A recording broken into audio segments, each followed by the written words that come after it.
Lord Egerton Castle is located approximately 15 minutes from Nakuru town. This magnificent location can be accessed on an all-weather road off the main Nakuru-Eldoret highway. The castle is located in Ngata area just outside of Nakuru CBD. From the main highway, you make a left turn and drive along this road to the small gate that opens to the magnificent castle.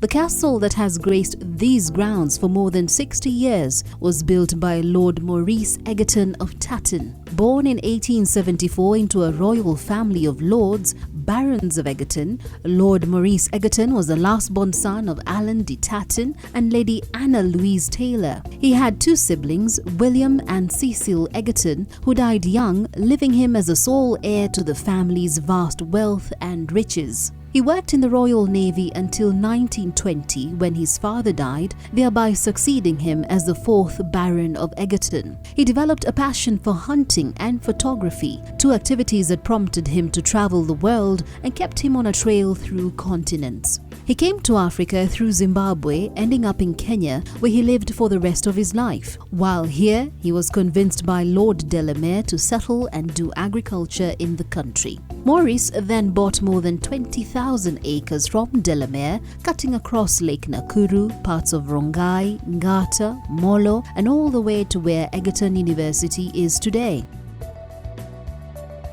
Lord Egerton, who at this time lived in a 6-room cottage, invited his fiancée to come visit him. The lady never spent more than 2 hours in his compound and never entered the house she equaled to a chicken coop. Spurned, Lord Maurice went about constructing a castle that would equal the family castle in Cheshire, England. To achieve this, he enlisted an English architect, Albert Brown, a group of Italian construction workers and American Indian laborers to achieve his goal. The result was this castle, a 52-room edifice that was the sum of all his desires and hopes to impress the love of his life. To achieve this, the story goes, he invited friends from across the continents and of course the object of his desires. Again she spurned him, saying that the castle looked like a dog's kennel. This was the final straw, and Lord Egerton banned all women from ever stepping into the 100-acre grounds of the castle. He also ordered that no live chicken or dogs should ever be brought into the castle grounds. So passionate he was about this ban that he would give a 2 weeks' notice to his staff to move their wives and daughters when he needed to inspect their quarters.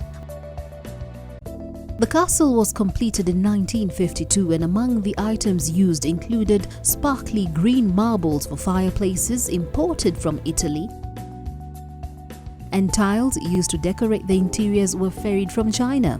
The inside stairways and walls were panelled with British oak.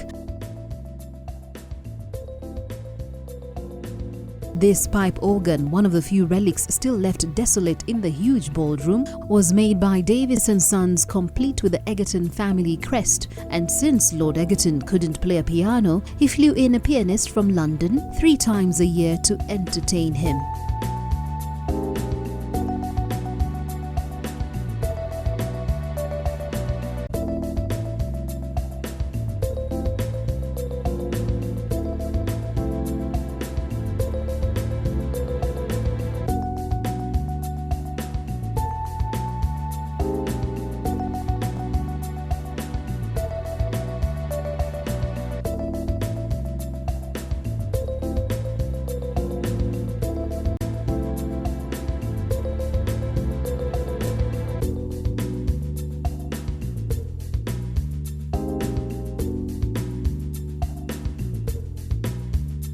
It took 16 years to complete the castle, and by this time, Lord Maurice Egerton was around 80 years old. Despite his effort and dedication to building the castle, Lord Maurice Egerton lived in it for only 6 years, dying lonely and surrounded by more than 25 expatriate doctors who could not treat his lung infection.